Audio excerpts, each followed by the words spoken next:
कल्पना कीजिए आप क्रिकेट की दुनिया में एक जाने माने बल्लेबाज हैं। आप अपने खेल को बेहतर करने के लिए जिम जाते हैं, योगा करते हैं, ध्यान करते हैं, हेल्दी डाइट लेते हैं, नेट्स में भी काफी प्रैक्टिस करते हैं। हो सकता है वॉलीबॉल या फुटबॉल जैसे दूसरे खेल भी खेलते हो और दौड़ने भागने की भी प्रैक्टिस करते हो। मगर आप कितने अच्छे बल्लेबाज हैं, उसकी पहचान बस एक ही चीज से हो सकती है। वो ये कि हाथ में बल्ला पकड़ के आप कितने रन बना सकते हैं। उसी तरह अगर आप एक स्क्रीन राइटर हैं, तो आप भले ही कितना रिसर्च करें, बड़े खूबसूरत आइडियाज लेकर आएं, किरदारों को बनाने में बहुत मेहनत करें, कहानी में उतार चढ़ाव ले आएं, मगर सही मायनों में आप स्क्रीन के लिए कहानी कह सकते हैं या नहीं, उसकी पहचान सिर्फ एक चीज से होगी, और वो ये कि आप सीन और डायलॉग कैसे लिख सकते हैं। सीन या दृश्य, आपके स्क्रीन प्ले की सबसे छोटी इकाई। मान लीजिए आपकी कहानी कुछ ऐसी है। बहुत समय पहले की बात है। एक राजा था। वो बहुत ही क्रूर और निर्दयी राजा था, मगर उसकी एक बड़ी प्यारी बेटी थी जो नेक दिल थी। अब जब आप इस कहानी को स्क्रीन प्ले में कहेंगे, तो आपको इसी कहानी के इस हिस्से को सीन्स के माध्यम से कहना होगा। तो ऐसे में पहला सीन कुछ ऐसा हो सकता है कि हाथी पर सवार राजा सैर पर निकला है और अपने राज्य की मुख्य सड़क से होकर गुजर रहा है, जहां राजा के सिपाही प्रजा पर जुल्म ढा रहे हैं। अगले सीन में राजा अपने दरबार में पहुंचता है और उसकी पत्नी यानी रानी आकर राजा से कहती है कि उनकी जो बेटी है यानी राजकुमारी, उसने सुबह से खाना नहीं खाया है। तीसरी सीन में राजा अपनी बेटी के कमरे में आकर पूछता है कि बताओ बेटी, तुमने खाना क्यों नहीं खाया? क्या खाना चाहते हो? तुम्हारा कौन सा शौक है जो मैं पूरा करूं? और वो बेटी कहती है, मैं खाना तभी खाऊंगी जब आप प्रजा पर यह जुल्म ढाना बंद कर देंगे। राजा उसे समझाता है कि वो कुछ भी गलत नहीं कर रहा है और राजकुमारी को गुमराह करते हुए उसे खाना खाने के लिए मना लेता है। इसी तरह कहानी को सीन्स के माध्यम से हम स्क्रीन प्ले में लिखते हैं और तब जाकर कहानी एक फिल्म का रूप ले पाती है। जब भी आप अपने सीन्स की लिस्ट बनाएं, तो आपको इस बात का जरूर ध्यान रखना है कि यह सीन कहानी में क्या फंक्शन पूरा कर रहा है। वो क्या क्या काम है जो आपके लिखे सीन से आप हासिल करना चाहते हैं। किसी भी सीन के कुल 7 फंक्शन हो सकते हैं। पहला, कहानी कहना। सीन कहानी को आगे लेकर जाते हैं, और अगर आप अपने स्क्रीन प्ले से किसी एक सीन को हटा दें, तो उससे कहानी जितनी अधूरी लगेगी या उससे कहानी में जो खाली जगह बनेगी, उससे पता चलेगा कि उस सीन का कहानी में कितना बड़ा योगदान है। जैसे पहले हमने जिस कहानी की बात की, उसी के कॉन्टेक्स्ट में देखें तो अगर रानी राजा से आकर यह ना कहती कि राजकुमारी ने सुबह से खाना नहीं खाया, तो कहानी आगे नहीं बढ़ती। सीन का दूसरा फंक्शन है ड्रामा या कॉमेडी पैदा करना। कोई सीन आपको इमोशनल लेवल पर कितना प्रभावित कर रहा है, आपको हंसा रहा है, रुला रहा है, आपके अंदर गुस्सा पैदा कर रहा है, यह सीन का दूसरा फंक्शन है।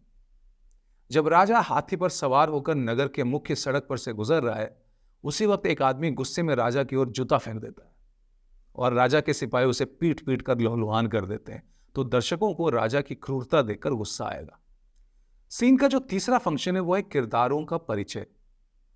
उदाहरण के तौर पर हम उस दृश्य को देखें जिसमें राजा अपनी बेटी से मिलने जाता है। यहां राजकुमारी कहती है कि वो तब तक कुछ नहीं खाएगी जब तक राजा प्रजा पर जुल्म ढाना बंद न कर दे। यहां हमें पता चलता है कि राजकुमारी एक नेक दिल, इंसाफ पसंद लड़की है जो महल में रहती तो है, लेकिन अपने क्रूर पिता से बिल्कुल अलग है। सीन का चौथा फंक्शन होता है कोई इंफॉर्मेशन देना। अगर कहानी में एक दृश्य के होने के पहले कुछ घटित हो चुका है जो आपके अनुसार दर्शकों को जानना जरूरी है, तो उस इंफॉर्मेशन को भी आप एक सीन के माध्यम से कहानी में शामिल कर सकते हैं। जैसे कि रानी जिस वक्त राजा से राजकुमारी के बारे में बात करने आती है, मान लें कि ठीक उसी वक्त एक खबरी राजा के पास आकर यह सूचना देता है कि जिस आदमी ने राजा पर जूता फेंका था, उसे नगर की सीमा से बाहर ले जाकर मार दिया गया। तो ये इंफॉर्मेशन है जो इस सीन में हमने दर्शकों को दिया। सीन का पांचवा फंक्शन है मनोस्थिति बनाना, यानी मूड बिल्ड करना। हर सीन आपको हंसाए, रुलाए या डरा दे, ये जरूरी नहीं।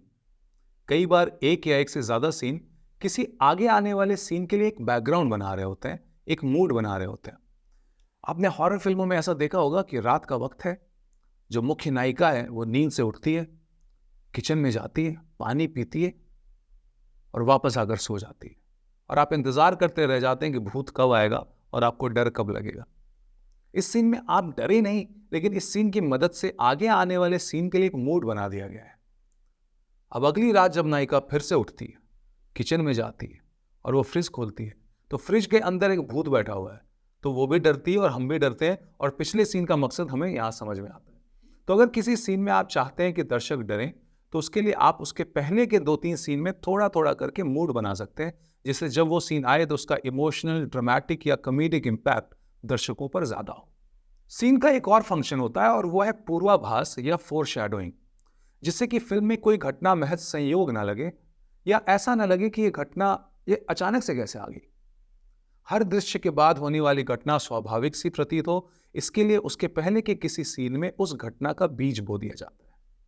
लगान में कैप्टन रसल जब भुवन के सामने क्रिकेट खेलने की शर्त रखता है, उसके पहले एक सीन में हम देखते हैं कि अंग्रेज मैदान में क्रिकेट खेल रहे हैं और गांव वाले मैदान के बाहर बैठकर उनके खेल के खत्म होने का इंतजार कर रहे हैं। अब अगर उस सीन में हम क्रिकेट नहीं देखते और फिर कहानी में अचानक क्रिकेट की शर्त आ जाती, तो हमें वो शर्त बड़ी अजीब लगती, अटपटी लगती, और ये लगता कि अचानक से इस कहानी में क्रिकेट कहां से आ गया। इसलिए शर्त वाले सीन के पहले जब हमें कप्तान रसल और बाकी अंग्रेज क्रिकेट खेलते हुए दिख जाते हैं, उसके कारण एक फोर शैडोइंग होती है, एक पूर्वाभास होता है। तो इससे जब क्रिकेट की शर्त कहानी में आती है तो वो स्वाभाविक लगती है, सच्ची लगती है। और सीन का 7वां फंक्शन होता है ट्रांजिशन, यानी 2 दृश्यों के बीच में होने वाला बदलाव। ऐसे सीन जिनका फंक्शन ट्रांजिशन होता है आमतौर पर छोटे सीन होते हैं जो एक से दूसरे सीन के बीच में पुल या ब्रिज का काम करते हैं। जैसे मान लीजिए हवाई जहाज का एक शॉट है, आसमान में हवाई जहाज जा रहा है और अगले सीन में हम देखते हैं कि आपका किरदार एयरपोर्ट से बाहर आ रहा है।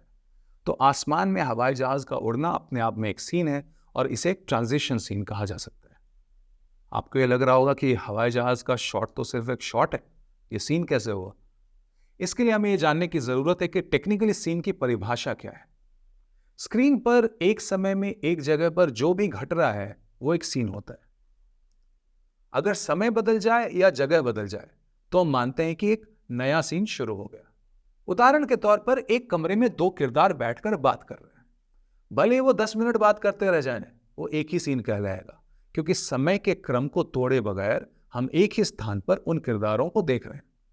लेकिन अगर 5 मिनट उस कमरे में बात करके ये किरदार हमें सड़क पर बात करते नजर आए, तो सड़क पर जो बातचीत हो रही है उसे एक नया सीन माना जाएगा। इसलिए हवाई जहाज का वो शॉट एक अलग सीन माना जाएगा क्योंकि वो समय और स्थान के हिसाब से एक अलग मोमेंट है, एक अलग घटना है। अब ये भी समझ लें कि एक अच्छे सीन के गुण क्या होते हैं। सबसे पहले तो ये याद रखें कि आपका सीन अगर फिल्म में कोई योगदान नहीं कर पा रहा है तो उसे हटा देना चाहिए। हमने अभी सीन के 7 फंक्शन पढ़े, उनमें से 2 या 3 फंक्शन आपके हर सीन के होने चाहिए, वरना आपकी राइटिंग में कई ऐसे सीन आ जाएंगे जिनका ज्यादा महत्व नहीं है और आपकी पटकथा लंबी और बोरिंग लगने लगेगी। एक अच्छे सीन का दूसरा गुण होता है उसका स्ट्रक्चर। हर सीन का अपना एक ग्राफ होता है। जिस तरह हम कहानी में शुरुआत, मध्य और अंत की तरफ ध्यान देते हैं, उसी तरह हम एक सीन के भी शुरुआत, मध्य और अंत पर ध्यान देते हैं। लगान के उस दृश्य को देखें जहां कैप्टन रसल भुवन के सामने क्रिकेट की शर्त रखता है। सीन की शुरुआत होती है जब गांव वाले राजा जी से गुहार कर रहे हैं कि लगान माफ कर दिया जाए। राजा जी कहते हैं कि यह मुमकिन नहीं है। कैप्टन रसल वहां आ जाता है और कहता है कि लगान माफ करना मुमकिन है। यहां से सीन का मध्य शुरू होता है, जिसमें धीरे धीरे कैप्टन रसल भुवन के सामने अपनी शर्त रखता है। जब भुवन जवाब नहीं देता तो कैप्टन रसल शर्त और बढ़ाता है। दृश्य में तनाव बढ़ता जाता है, सबकी नजरें भुवन पर टिकी हैं। सारे गांव वाले भुवन को चुप रहने के लिए कह रहे हैं, भुवन कुछ मत कहियो भुवन, तो कि गिरावे के लिए गड्ढा खोदा जा रहा है भुवन। और जैसे ही भुवन शर्त को मंजूर कर लेता है, यहां से सीन के अंत का भाग घटने लग जाता है। रसल घोषणा करता है कि खेल कब खेला जाएगा और गांव वालों को बिलखता छोड़कर चला जाता है। उसकी बहन एलिजाबेथ उसका रास्ता रोककर कहती है कि वो जो कर रहा है वो गलत है, लेकिन रसल उसे जवाब देता है, आगे बढ़ जाता है। गांव वाले राजा जी की तरफ मदद के लिए बढ़ते हैं, लेकिन वो भी उन्हें अपने हाल पर छोड़कर निकल जाते हैं और गांव वाले भुवन की ओर पलटकर गुस्से में देखते हैं। यहां पर सीन खत्म हो जाता है। यह भी ध्यान रखें कि आप अपने स्क्रीन प्ले में जब सीन लिख रहे हैं तो आपको हमेशा वही लिखना है जो नजर आ रहा है। जो नजर नहीं आ रहा है वो आप नहीं लिख सकते। आप नहीं लिख सकते कि खिड़की पर खड़ा एक किरदार सोच रहा है कि उसके जीवन में कितनी समस्याएं हैं, उसका रोने का मन कर रहा है। आप फीलिंग्स और थॉट्स नहीं लिख सकते। आपको बस वही लिखना है जो आंखों के सामने घटित हो रहा है। यानी आप ये जरूर लिख सकते हैं कि किरदार खिड़की के सामने खड़ा कुछ सोच रहा है, मगर आप ये नहीं लिख सकते कि वो क्या सोच रहा है और क्या महसूस कर रहा है। यह भी याद रखें कि सीन प्रेजेंट टेंस में लिखा जाता है, जैसे कि मोहन चाकू उठाता है, दरवाजे की तरफ बढ़ता है। आप ये नहीं लिख सकते कि मोहन ने चाकू उठाया और दरवाजे की ओर बढ़ गया। आप जो लिख रहे हैं वो नॉवल नहीं है, शॉर्ट स्टोरी नहीं है, स्क्रीन प्ले है। सीन में जो हो रहा है वो हर सेकंड पर्दे पर प्ले होने वाला है। और इसलिए आदमी कमरे में आता है, लाइट जलाता है, एक नजर कमरे की ओर देखता है, खिड़की पर जाकर पर्दा हटाता है, फिर उसकी नजर टेबल पर पड़े एक लिफाफे पर पड़ती है। वो लिफाफे की ओर बड़ी उत्सुकता से बढ़ता है। लिफाफा उठाने वाला होता है कि अचानक से गोली चलने की आवाज आती है, खिड़की का कांच टूटने की आवाज आती है, आदमी डर जाता है और बिस्तर की ओट में लेट जाता है। इस तरह आपको लिखना है, सेकंड दर सेकंड, मोमेंट दर मोमेंट, पर्दे पर जो होने वाला है उसे वैसे ही हम सीन में लिखते हैं। यह भी ध्यान रखें कि सीन लिखते वक्त कभी भी camera angle, slow motion, short, edit, background music ये सब ना लिखें।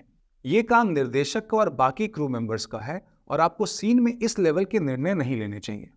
इन बातों को ध्यान में रखकर आप सीन लिखने का अभ्यास करें, दूसरों के स्क्रीन प्ले पढ़ें और देखें कि वो सीन कैसे लिखते हैं। इस तरह निरंतर अभ्यास करने से आप सीन बेहतर लिखने लग जाएंगे।